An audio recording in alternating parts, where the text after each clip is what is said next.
welcome to your mid-November 2020 Tarot and Astrology reading. The eclipse that's coming up is in your third house, and that's a lot to do with communication.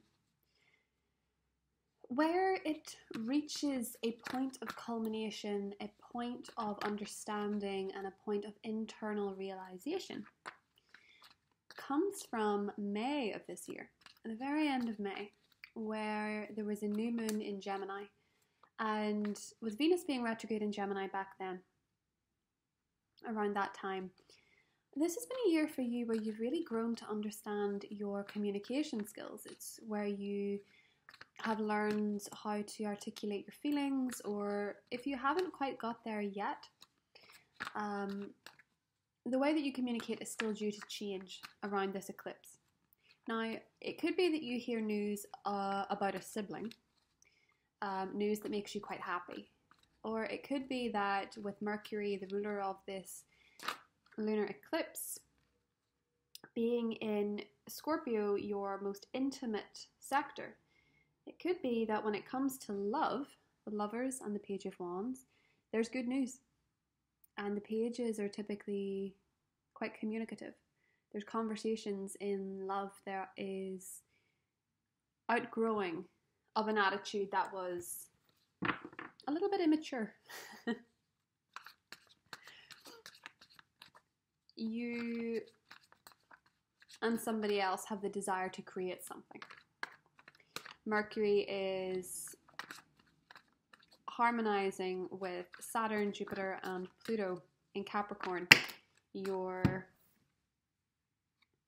wisdom and your ability to connect with colleagues, with co-workers, with groups of people, the things that you've learned about groups of people, the things that you've learned within you, the morality that you've shown in face of adversity has got you a lot of admirers in work. A lot of people are thinking, you know what, you've got quite a lot of skills now. We could use you. You've got quite a lot of wisdom here. We could use you. You could step up a bit. So the relationship between your 8th house and your 10th, as well as the new moon, the full moon, apologies, the eclipse being in your 3rd, a lot of people are going to want to talk. Big news. Somebody wants to talk. It's probably you, but a lot of people are going to want to talk to you, Aries. So, whoa, let's have a look at your cards.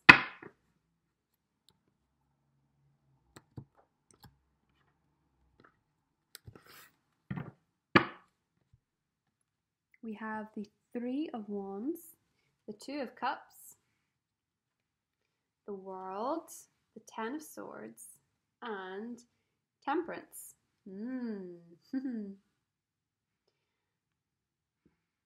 Beautiful. Temperance is clarified by the Wheel of Fortune. Jupiter changing signs is bringing you a lot of healing, actually. So eclipses are always internal. Not always internal, but lunar eclipses are typically the changes we go through as a person, the changes we go through emotionally. And for you, there's a very interesting change in your karmic cycles at the end of November. It's probably a lot to do with Neptune going direct, but it's also to do with your relationship with Saturn, your relationship with Pluto, and your relationship with Jupiter on 10th house. 10 of Swords in the challenge. A lot of you are leaving a job. A lot of you are leaving a career path in particular, or a facet of a career. And you're finding the change quite challenging, but also kind of cathartic. You're kind of realizing, Aries, that something in your life has been quite painful for you. And the change is quite scary. You know, you're the first sign of the zodiac. You are good with going into something new and being ready for it. Or so we thought. This year has kind of challenged you, especially in terms of career, but also in terms of your future. You've had big thoughts about your future. All the planets in Capricorn have got you quite serious about what the future holds for you, what it can mean. And that kind of contemplation, that kind of motivation has really put you in line for some success here. Because what's so fascinating about your cards is with the Ten of Swords is a challenge, but the world as what's serving you, you're regenerating in a way that is powerful, that is strong, that is worldly, that is wise, that is powerful. And not only that, but these changes, this end of a cycle. For you, it seems to be that Three of Wands is a lot to do with communication. It's a lot to do with facts. You have been standing on some facts for quite a while now that just weren't really that important. And you've been standing by them. Some kind of knowledge, some kind of belief even. You've been standing on it for quite a while. And now you're ready to let it go. Now you're ready to say, well, you know, seeing things differently is kind of nice. Leaning into this Temperance energy and the Wheel of Fortune, healing and destiny. Two of Cups, being ready to feel your way through your partnerships in a different kind of way. Being vulnerable, being open. Venus shifts into Scorpio, and that makes you probably your most vulnerable. And so in matters of the heart, but also in matters of money, you're susceptible to a bit of pain. And the pain is not circumstantial, it's more to do with the longing. You know, longing for this connection to deepen, or longing for a connection to come in, or longing for a greater merging. And then that's what you get. For others of you in money, it is longing to be recognized that you deserve more. Longing to be recognized in terms of your achievements, academic or financial, or your skill set. A lot of you are longing for that recognition there too. And this eclipse, to me, feels very much like you get it.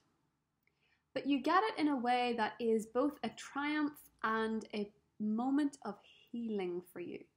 An eclipse in the third house.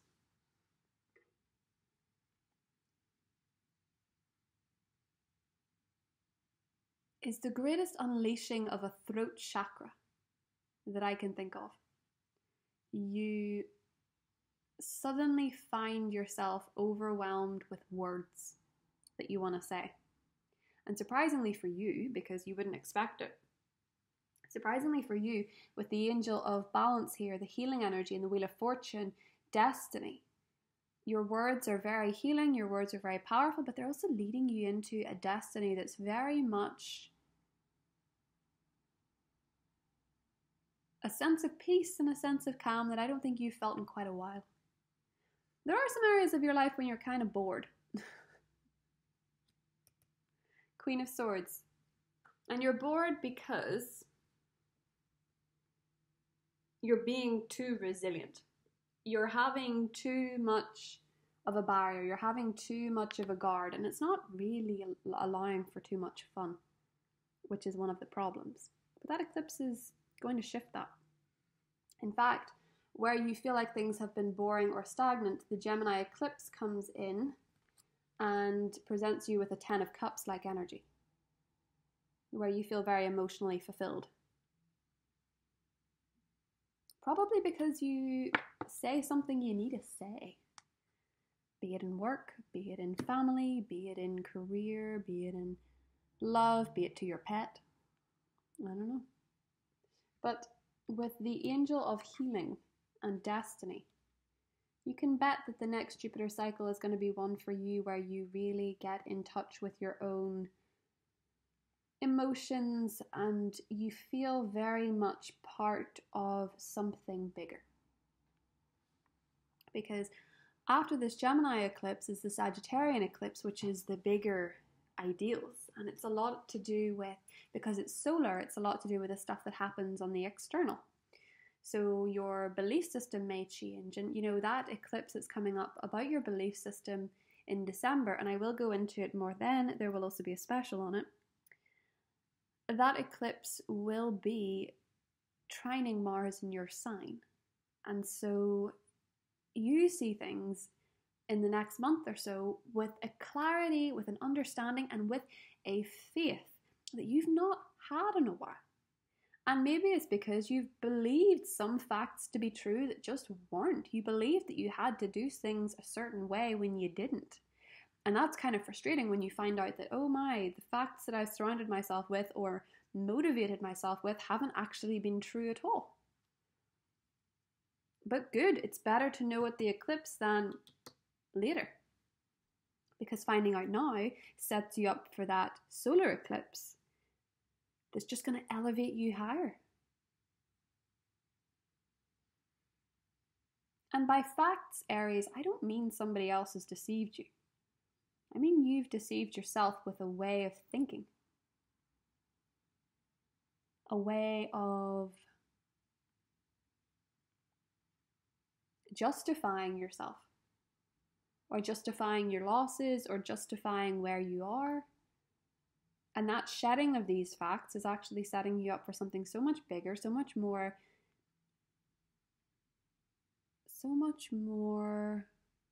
enlightening. Because a lot of you look like you're healing a great deal. You have been through some kind of cycle with the world here, and you're coming out the other end quite successful. And it set you up for your destiny.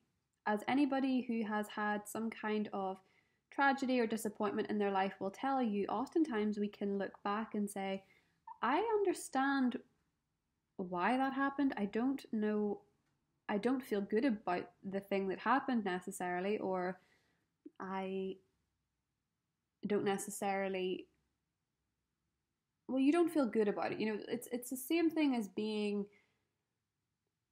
broken up with by somebody only to meet the love of your life a week later, or it's to be let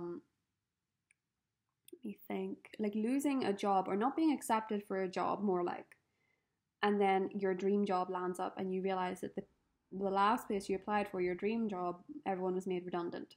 You know, it's kind of like that. It's kind of as though with the World card here, you have been through certain things in the last 10 years, end of certain cycles that were quite long term, and you've made some big changes. Some of you have traveled very far, literally or metaphorically, and now you're ready to reap the rewards of it. Now you're ready to heal from it and be the type of person that you need to be going forward to really have luck on your side. But you have to be willing to look at the facts that you believe to be true. Because you guys can be stubborn. You know? You guys can be quite stubborn. And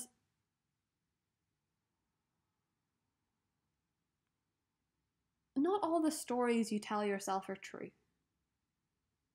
So when there's an eclipse there, you can feel a little bit overwhelmed by it. The information changes. You start seeing things in a different way. But come December, you'll be glad that you have had a change of perspective. Because Sagittarius season is going to be very healing for you, but it's also going to be really lucky. Really lucky. It's all shaping up pretty nicely. So Aries, I will see you in the extended. It's listed below if you want to join me there. And if not, I will see you in the Lunar Eclipse in Gemini special. That will be up this week. Talk to you soon, Aries. Bye.